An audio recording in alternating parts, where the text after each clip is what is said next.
ఉంది.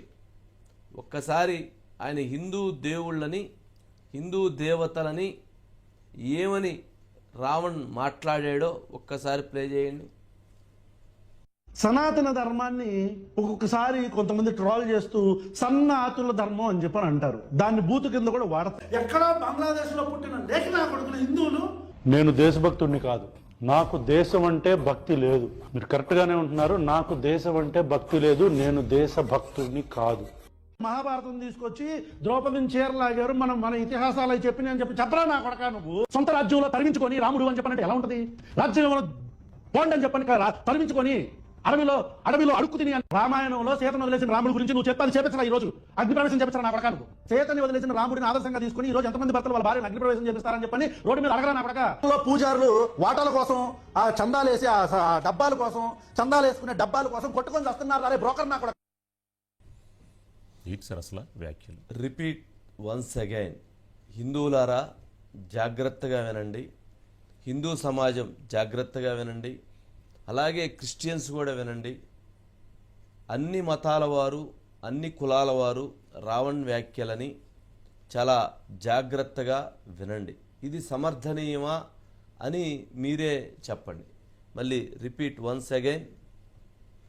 సనాతన ధర్మాన్ని ఒక్కొక్కసారి కొంతమంది ట్రోల్ చేస్తూ సన్నాతుల ధర్మం అని చెప్పని అంటారు. దాన్ని బూతు కింద కూడా వాడతారు. ఎక్కడో బంగ్లాదేశ్ లో పుట్టిన లేఖనా కొడుకులు హిందువులు.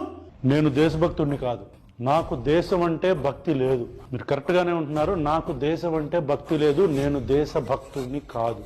మహాభారతం తీసుకొచ్చి ద్రౌపదిని చీరలాగారు, మన ఇతిహాసాలు అవి చెప్పి అని చెప్పి చెప్పరా నా కొడక. నువ్వు సొంత రాజ్యంలో తరిమించుకొని రాముడు అని చెప్పనంటే ఎలా ఉంటది?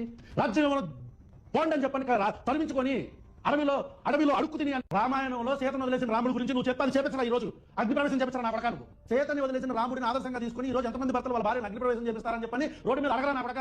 పూజారులు వాటాల కోసం, ఆ చందాలేసి ఆ డబ్బాల కోసం, చందాలు వేసుకునే డబ్బాల కోసం కొట్టుకొని వస్తున్నారు. అరే బ్రోకర్ నా కొడక. వ్యాఖ్యలు ప్రతి మాటకి ముందు, ప్రతి మాట చివర నా అనే బూతు పదంతో అతను ప్రారంభం. దేశం అంటే భక్తి లేదు, దేశం అంటే భక్తి లేదు, పదే పదే వినండి అని చెప్తున్నాడు. అలాంటి వ్యక్తి గురించా సమాజంలో 1-2% మాట్లాడుతుంది? అలాంటి వ్యక్తి గురించా వైఎస్ఆర్సీపీ పార్టీ మేము మద్దతిస్తాము, మేము లీగల్గా సపోర్ట్ చేస్తామని చెప్తుంది? అలాంటి వ్యక్తి గురించా ప్రకాష్ రాజు లాంటి వ్యక్తి మేము ఉన్నానని చెప్పని మాట్లాడుతుంది? అలాంటి వ్యక్తి గురించా కొంతమంది అతనికి అండగా మాట్లాడుతుంది? దేశభక్తి లేదు అని చెప్తూ ఉంటే, వినండి అని మళ్ళీ చెప్తూ ఉంటే దాన్ని సమర్థిస్తారా? ఏమన్నాడండి అతను? ఏమన్నాడండి? బంగ్లాదేశ్లో పుట్టిన హిందూ లేకి నా పదమా? ఏమిటండి ఇది? ఏమైపోతుంది హిందూ సమాజం? ఏమనుకుంటున్నారు? అసలు ఇంత దుర్మార్గమైనటువంటి భాష. రాముణ్ణి ఏమన్నారు? సీతనేమన్నారు? పూజారుల్ని దేవాలయాల్లో దేవుడి దగ్గర, దేవుడి సన్నిధిలో పూజ చేయాలి, భగవంతుడికి భక్తుడికి అనుసంధానంగా ఉండాలి అని ఎంతో భావనతో ఉదయాన్నే 4 గంటలకు లేచి పూజ చేసి కైంకర్యాలు చేసి దేవుడికి సన్నిధిలో ఉండేటువంటి పూజారుల గురించి అంత దుర్మార్గమైనటువంటి మాట మాట్లాడితే అతనికి సపోర్ట్ చేస్తారా జగన్మోహన్ రెడ్డి గారు? అతనికి సపోర్ట్ చేస్తారా కొంతమంది? ఏమిటిది ఆయన మాట్లాడిన భాష? ఎంత దుర్మార్గంగా మాట్లాడాడో విన్నారా? ఇంకొకసారి ప్లే చేయండి, వినండి. చెవులు 1కి 4 సార్లు ఎక్కిచ్చి వినండి, శ్రద్ధగా వినండి. వినండి ఇంకొకసారి ఏం మాట్లాడాడు.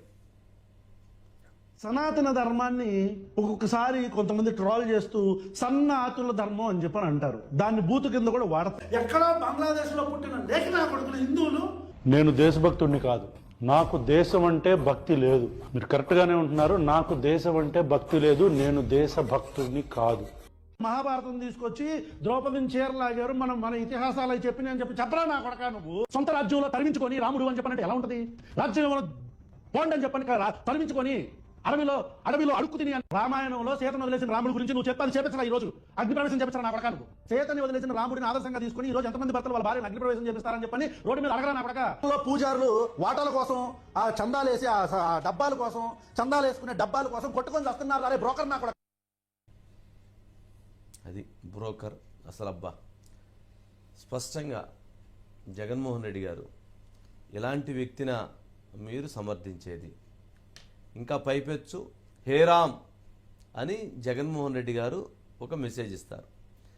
జగన్మోహన్ రెడ్డి గారి యొక్క ఉద్దేశం ఏంటి అనంటే ఇలాంటి వ్యక్తులని కొంతమందిని పెంచి పోషించి ఆంధ్రప్రదేశ్ రాష్ట్రంలో మత విద్వేషాలను రెచ్చగొట్టి వాటన్నిటినీ దేశవ్యాప్తం చేసి ఒక ఐక్యత లేనటువంటి దేశంగా దేశ సార్వభౌమాధికారాన్ని దెబ్బతీసే విధంగా ఐక్యతను దెబ్బతీసే విధంగా దేశ సమగ్రతను దెబ్బతీసే విధంగా ఇటువంటి కుట్రలకు పాల్పడుతున్నటువంటి వ్యక్తులని జగన్మోహన్ రెడ్డి గారు సమర్థిస్తారా?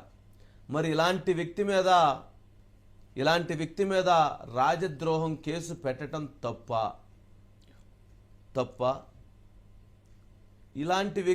ఇలాంటి మాటలు మాట్లాడుతున్నటువంటి వ్యక్తిని సమర్థించటం సరైనటువంటిదేనా? ప్రజలు ఆలోచించాలి. పాలకులకు ఆలోచించాల్సింది కాదు, ప్రజలు ఆలోచించాలి. హిందూ సమాజం ఆలోచించాలి. ఏమిటి ఆ హిందూ దేవుళ్ళని అంత దారుణంగా అంత నీచంగా అతను మాట్లాడుతుంటే, అంత దుర్మార్గంగా మాట్లాడుతుంటే, ప్రతి దేవుణ్ణి అతను అంత నీచంగా అంత అసభ్య పదజాలంతో మాట్లాడుతుంటే అతనికి మద్దతు ఇస్తారా వైఎస్ఆర్సీపీ పార్టీ?